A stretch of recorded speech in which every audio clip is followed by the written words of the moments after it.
Hey, welcome to a solo cast on a very important topic of the humanist.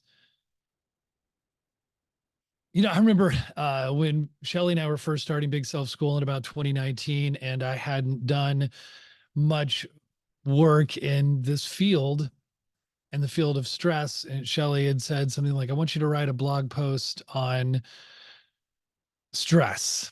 And it just sounded so boring. I will have to say, over the past 5 years, I have gone through a transformation in a number of ways. And one of them is simply in how I understand stress and in how we talk about it and what we want to teach others about it. And because so much has been happening in the field of neuroscience. Yes, neuroscience, but also just study after study for now decades, but especially recently, currently, we are understanding more and more what is going on in our bodies, even while we are under more and more stress. So, to begin with, overall, what we're going to do today is I'm going to briefly describe what is going on and how it's working in our autonomic nervous system when we are under stress, why, especially Americans, but I'm sure people in most countries and many industrialized countries are under such persistent and chronic stress. We're going to look at what's going on in the body and why so many people are under this kind of stress. And we'll talk about some familiar techniques and the research that supports how this can help with the reduction of stress, different for different people. But then we are going to look at a pretty counterintuitive idea that can completely transform and totally reframe the way that you relate to stress. So this is not a hype. This is not like a catchy thing. This is a true, valid claim that I'm making here. So let's listen to how we're going to get there. Basically, I remember Harvard Health began publishing some of the findings a little over 10 years ago about the American Psychological Association's annual stress surveys.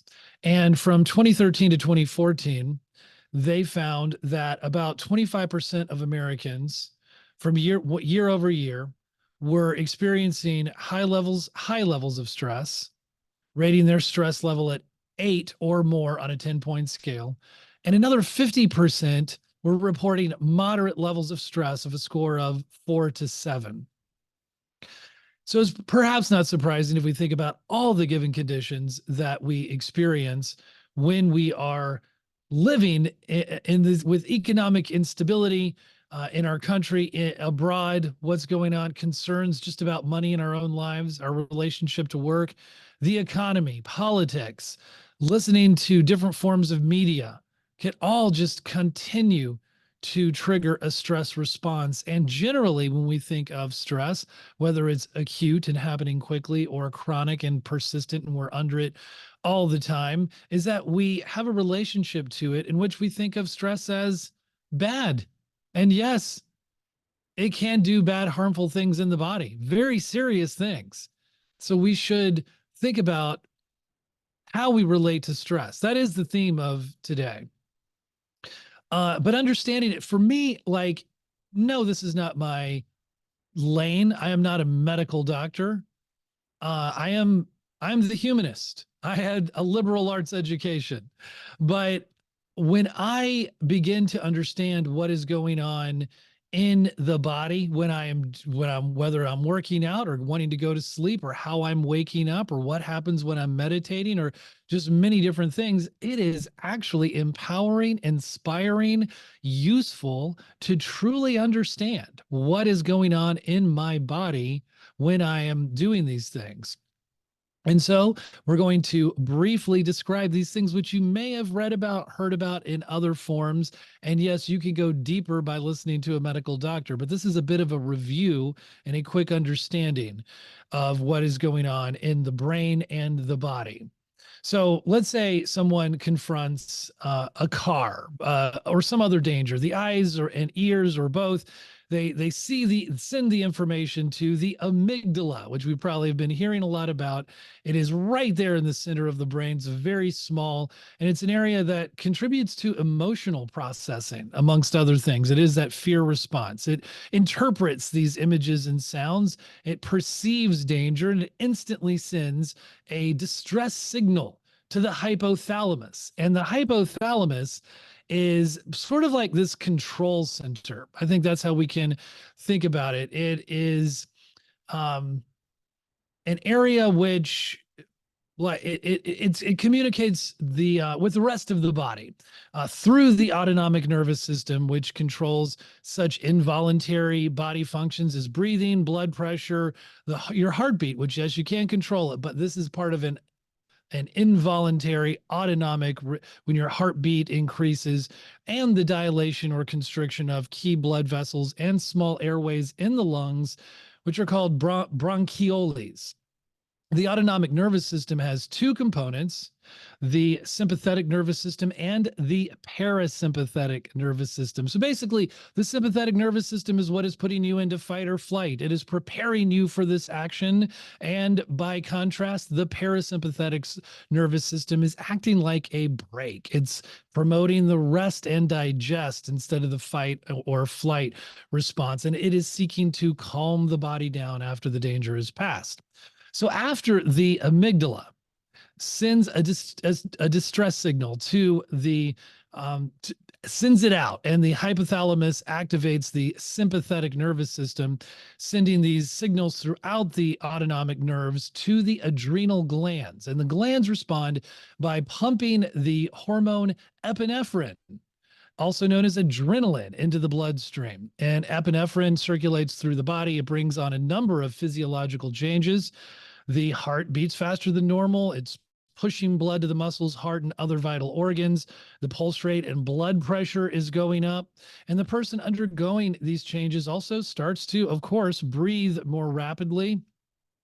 And small airways in the lungs open wide. This way, so the lungs can take in as much oxygen as possible with each breath. And extra oxygen is sent to the brain, increasing your alertness. So far, this can be good, right? Your sight, your hearing, and other senses become sharper. And meanwhile, this epinephrine, this adrenaline, is triggering the release of blood sugar, glucose, and fats from temporary storage sites in the body. And these nutrients flow into the bloodstream, supplying energy to all the parts of the body.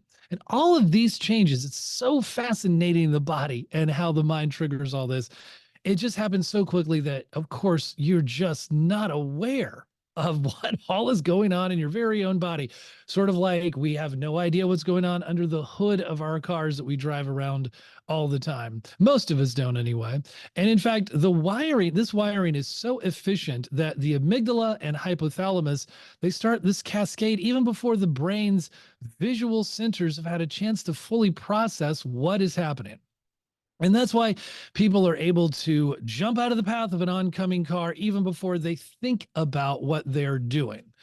So, as the initial surge of epinephrine then subsides, the hypothalamus activates the second component of the stress response system, known as the HPA axis. And this network consists of the hypothalamus, the pituitary gland, and the adrenal glands. So, what they call this HPA axis. It's easy to remember: hypothalamus, pituitary, adrenal. That's what it stands for. It relies on a series of hormonal signals to keep the sympathetic nervous system, that gas pedal of the stress response, pressed down. And if the brain continues to perceive something as dangerous, the hypothalamus releases corticotropin releasing hormone. We're getting a little bit into the weeds here, but let's just go with it. It's the CRH. It travels to the pituitary gland. It triggers the release of the adrenocorticotropic hormone, ACTH. And that hormone travels to the adrenal glands, prompting them to release cortisol. The body stays then revved up on high alert, and when the threat passes, finally those cortisol levels go down and the parasympathetic nervous system can take over. Cortisol gets a bad rap in a lot of ways for these reasons, that it can stay kind of on, just on all the time. And then it leads to weight gain. It leads to the shrinking of the brain, we can talk about in a minute. But it also serves a very important purpose, and you want your natural cortisol levels to be functioning appropriately in the body. That's why, like, when I wake up in the morning, I don't go for that cup of coffee. Now that we know what's going on in the brain, your brain naturally, when you wake up in the morning, it takes about an hour, some say 2 hours, to be able to like get those normal cortisol levels going on in your brain before you subvert the process by like caffeinating yourself and triggering an alertness that you don't even need to be doing. Note to self, right? But we are going to talk about, that's the key gland work that's going on. We're going to be talking a little bit about cortisol today, and a little bit about oxytocin and how these things can help reframe our response to stress. So all of these findings are fascinating, and the impact that they have on the body. Elevated cortisol levels, we've talked about, can they can do a lot of things that seem positive and good. It's just the overstimulation of them. So for a good bit of time, you're probably familiar with, like, if you want to just stop after listening to this, you're going to have three takeaways. How can I control my stress response? But you've probably also heard them a lot. But let's give you a little bit of data. There are three. It's the relaxation response. It is physical stimulation and activity. That's right. We've known about this for probably thousands of years, right? Physical activity. And also social. And in fact, that may be social support and community, where the key lies in upending and reframing and totally having a different relationship with your relationship to stress. Let's talk about the relaxation response first, in a study that was conducted a few years ago, but it was it was an important study. Dr. Herbert Benson, director emeritus of the Benson Henry Institute for Mind Body Medicine at Massachusetts General Hospital, he's devoted his career to looking at the combination of approaches that elicit the relaxation response in the body. And they can include, I think the things you might be familiar with: abdominal breathing, that's breathing deep from your gut, focusing on a soothing word such as peace or calm, visualizing tranquil scenes, repetitive types of prayers, yoga, tai chi, interestingly. Most of the research using objective measures to evaluate how effective the relaxation response is at countering stress, they've been conducted in people with hypertension and other forms of disease. And in this study, they conducted a double-blind, randomized controlled trial of 122 patients with hypertension. So just 122 for this particular study. Their ages were 55 and older, and in which half were assigned information about blood pressure control, and half were assigned a relaxation response training. So one half simply told about it, given information in their head. The other half were actually doing a relaxation practice. And so after 8 weeks, 34 of the people who practiced the relaxation response, so just a little bit more than half, had achieved a systolic blood pressure reduction of more than 5 milligrams hemoglobin, and were therefore eligible for the next phase of the study, in which they could reduce levels of blood pressure medication they were taking. And during that second phase, 50% were able to eliminate at least one of their blood pressure medications. So, not bad, but 50% saw a significant reduction, and then 50% of them saw even more evidence when they were able to continue the work that they were doing and were able to eliminate some medication. The group that just understood about blood pressure more, and sort of the control group, they were only about 19% of them were able to get to the second group and then eliminate a one of the forms of medication. So the overall takeaway is that relaxation did empirically seemed to the techniques did reduce stress levels in some people significantly, but it is not a cure-all. And perhaps then no surprise that it does need to often work in combination with other things like physical activity. People, and so I think so the physical activity we just hear about so much in our culture, we probably don't need to talk about it, and you can deep dive into all different forms of doing it. You can do a wide variety. I would say probably overall, if you're thinking, it was like it's not just moderation, but it's variety is the spice of life for people. So I would suggest doing cardio, but also like hitting some weights and doing different things that are going to stimulate different responses in your body, understanding those. But physical activity, even if it is walking, right? That and walking can have the dual purpose of giving you the physical activity while relaxing you if you are doing it under the right conditions. And then finally, social support, right? Confidants, people that you just trust, friends, acquaintances, coworkers, relatives, spouses, and companions of all kinds provide a life-enhancing social net and definitely might increase your longevity.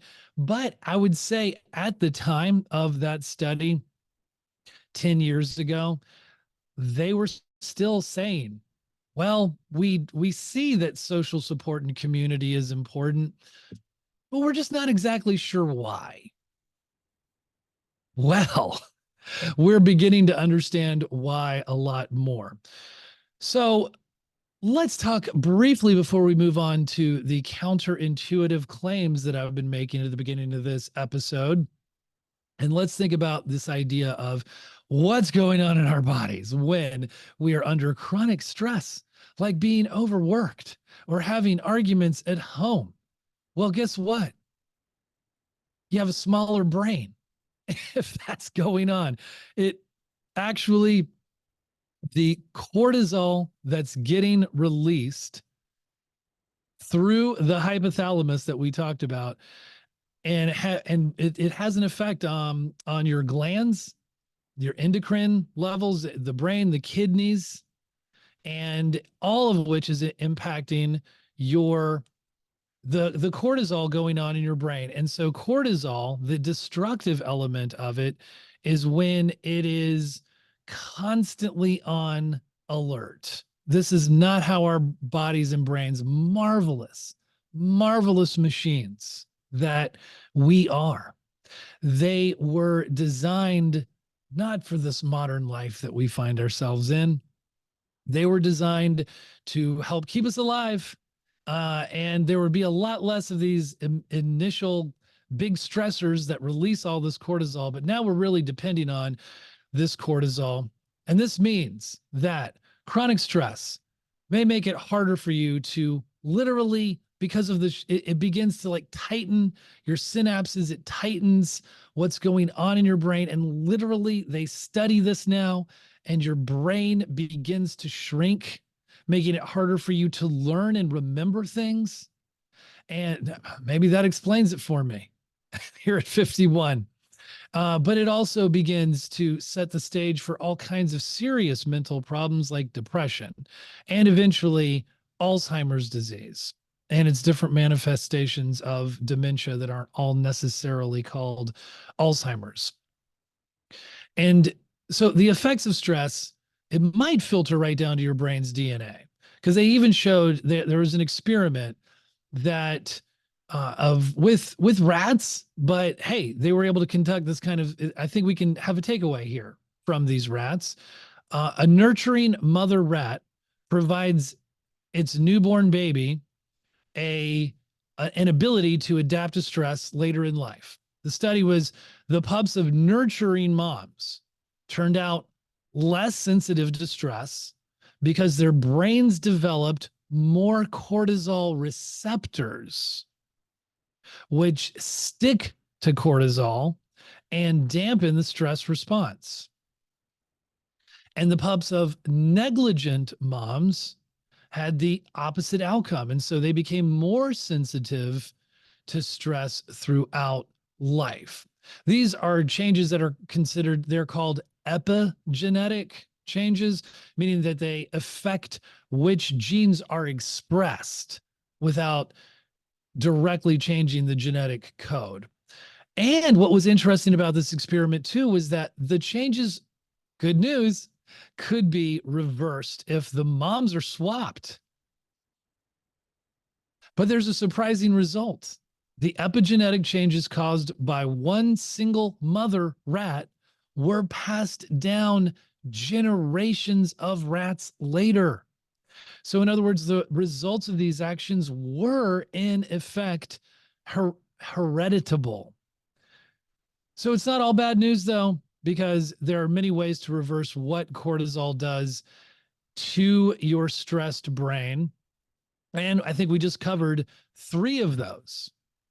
But what we have been, the moment we've been waiting for in this episode, now that we've covered some of the basics of what is going on in the brain and body when we are under stress, we have already hit acute chronic stress, sympathetic, parasympathetic nervous system, and what is going on in the hypothalamus, as well as this complicated relationship that us modern humans have with cortisol. But now, I think that it is time for us to rethink about stress because there has been a far more major study than a little over 100 people and doing a relaxation technique. There was actually a study that tracked 30,000 adults in the United States for 8 years. And they started by asking people, how much stress have you experienced in the last year? And they also asked, do you believe that stress is harmful for your health? As I believe most of us probably do. And then the part of the way that they conducted, they used public death records to find out who had died. And so here's the bad news first. People who experience a lot of stress, who had experienced a lot of stress in the previous year, had a 43% increased risk of dying. But that was only true for the people who also believed that stress is harmful for your health. Can you believe this? That people who experienced a lot of stress also, but did not view the stress as harmful, were no more likely to die as people who did not have high stress. In fact, they had, this is fascinating, they had the lowest risk of dying of anyone in the study, including people who had relatively little stress. So the researchers estimated that over the 8 years they were tracking, that over these 8 years that they were tracking these deaths, 182,000 Americans died prematurely, not from stress, right? But from the belief that stress is bad for you. So that's over 20,000 deaths a year. And now, yeah, if that estimate is correct, that would make, if we're thinking of this counterintuitive way of our relationship to stress here, believing stress is bad for you is one of the biggest killers. In fact, you could say it's the 15th largest cause of death in the United States, killing more people than skin cancer, HIV, AIDS, and homicide.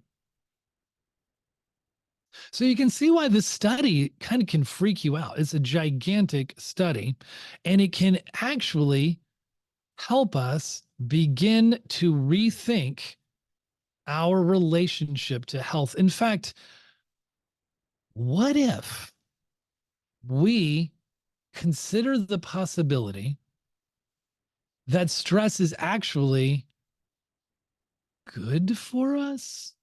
Maybe not chronic stress, right? Maybe not the stress that is producing these high levels of cortisol.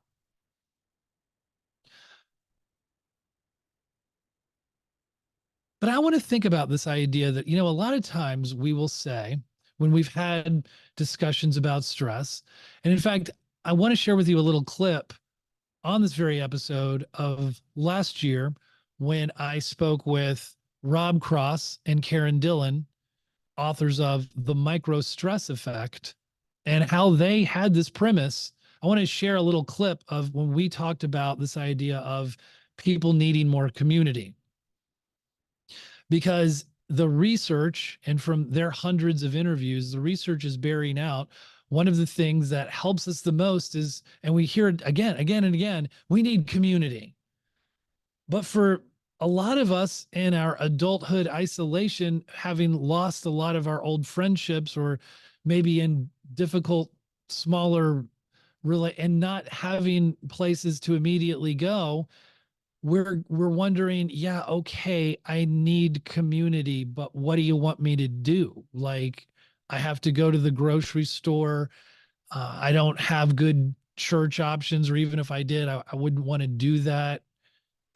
So what do we do, and what is going on in our body to understand why we would even need community before we just go off on some huge rant about how we don't have community in our culture anymore?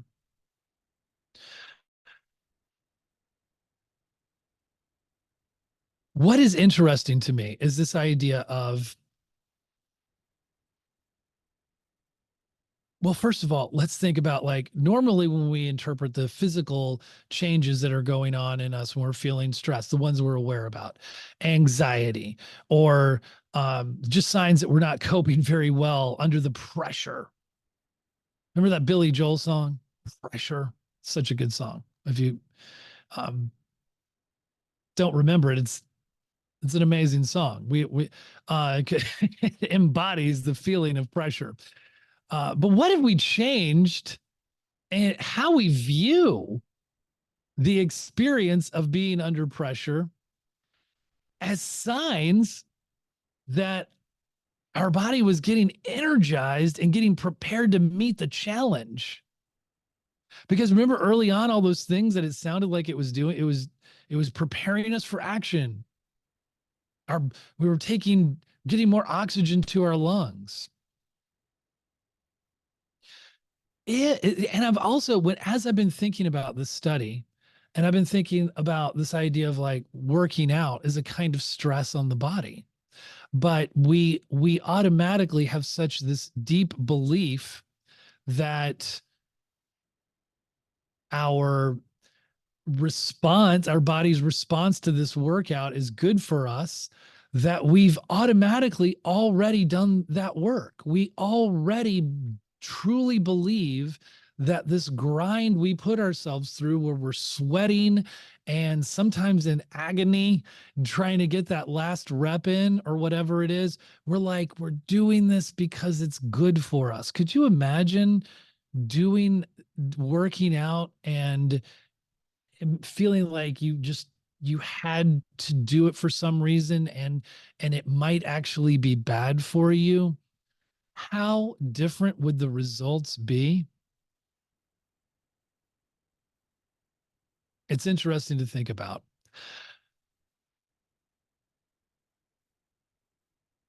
So as I'm trying to think about a little bit more about how to take this to the next level, is let's think about now oxytocin and how this relates.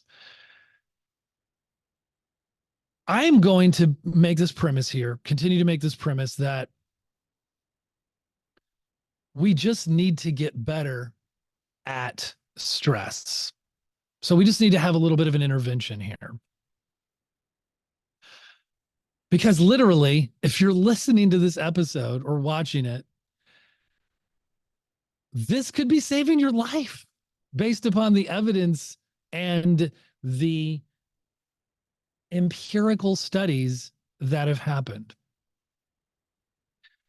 If you, when you feel stress, think this is my body helping me to rise to this challenge, and when you view stress in that way, your body believes you and your stress response becomes healthier.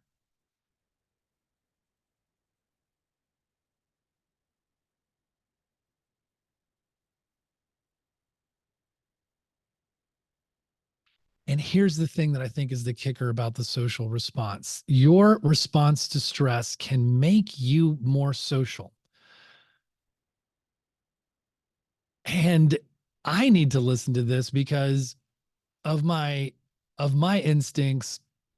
I would assess that my social instinct is repressed compared to my other two instincts of self-preservation and the sexual bonding competitive instinct.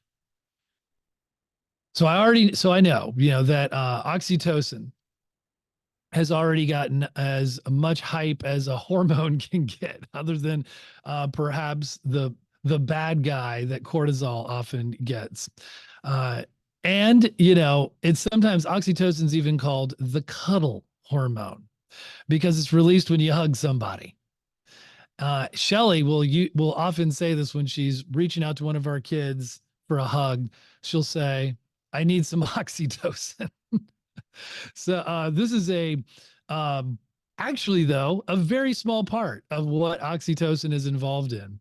It is Oxytocin is considered a neurohormone, and it fine tunes your brain's social instincts.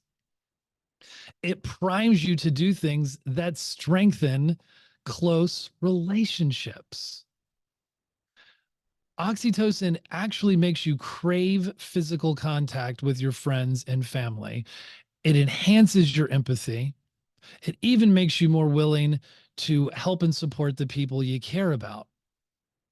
Some people have even suggested that you can snort oxytocin to become more compassionate and caring. But here's what most people don't understand about oxytocin. It's a stress hormone. That's right. Your pituitary gland pumps this stuff out as part of your stress response.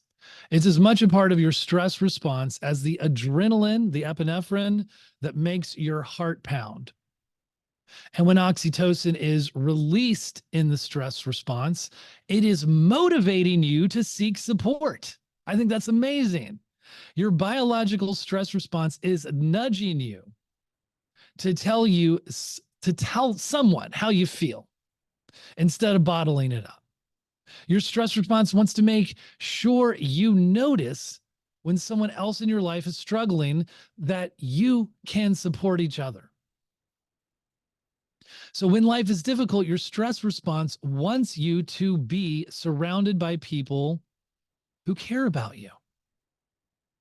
This, I think, is where this social support idea, this idea of more community as a huge solution. We've been thinking about it also. We haven't necessarily always just been thinking directly about stress. We've been thinking about it in the workplace a lot, and how stress brings about burnout. And a lot of times that's why, like, people, when they've left the office, they find themselves now cut off from the one place that was helping them de-stress, because for a lot of people, they were getting a lot of social support in their workplace context. Okay. So how is knowing this side of stress going to make you healthier? Well, it turns out oxytocin doesn't only act on your brain, it also acts on your body. Maybe no surprise there. And one of its main roles is in your body is to protect your cardiovascular system from the effects of stress. So it's naturally anti-inflammatory. It also helps your blood vessels stay relaxed during stress. And one of my favorite parts of the effect on the body is actually it's on the heart. And we talked to Jonathan Fisher in an episode. He talks a little bit about how this works. If you'd like to check out that episode, your heart has receptors for this hormone of oxytocin, and oxytocin helps heart cells regenerate and heal from any stress induced damage. So you can literally say that oxytocin strengthens your heart. And the cool thing is that all of these physical benefits of oxytocin are enhanced by social contact and social support.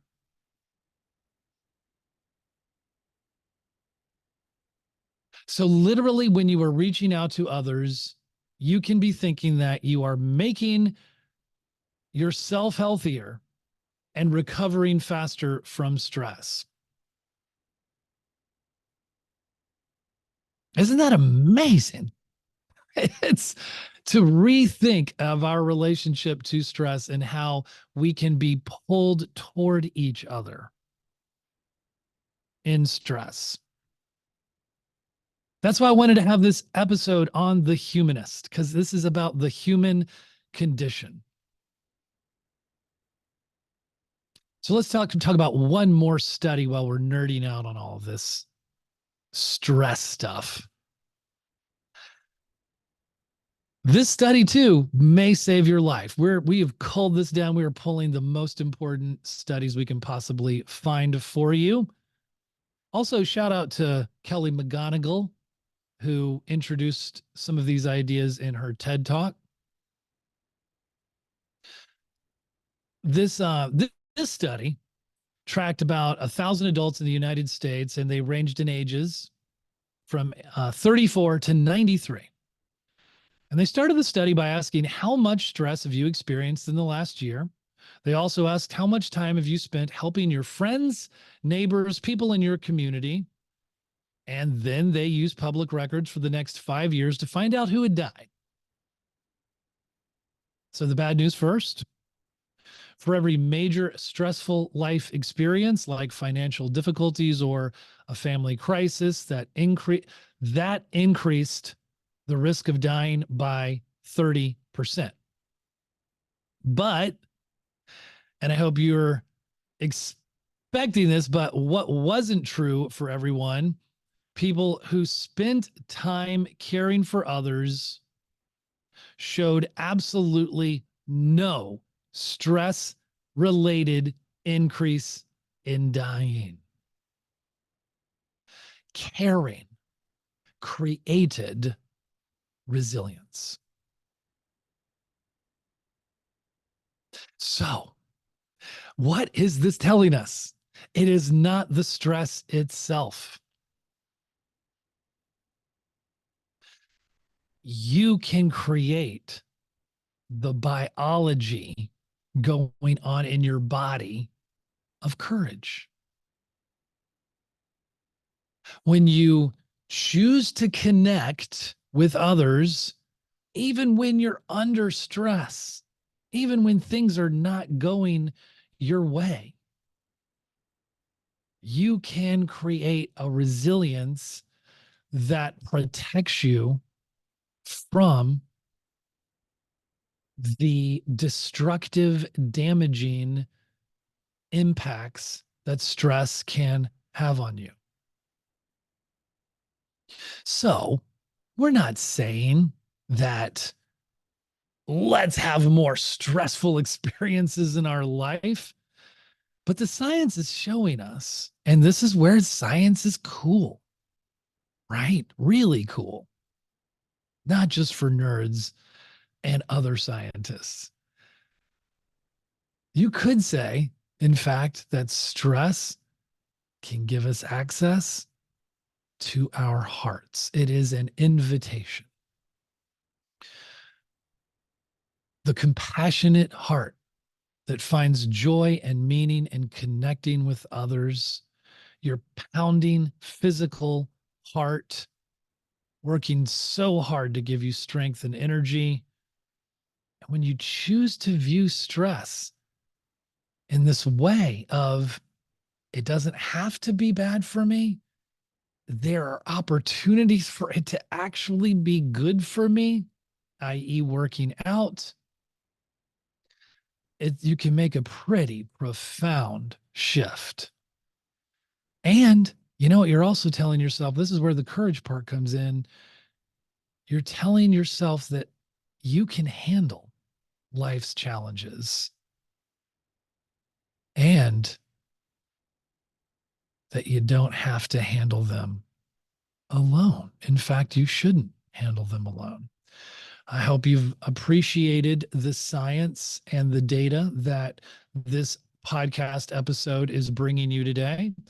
On another follow-up episode, really quick, I've got a couple of specific techniques that you can use to practice. Sometimes in our coaching, a lot of our clients are like, okay, this is great and all, but how can I practice getting better at some of these things?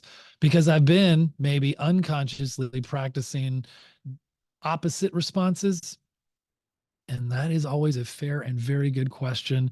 And we've got a couple of techniques in the very next episode. So tune in to that, and we will see you next time.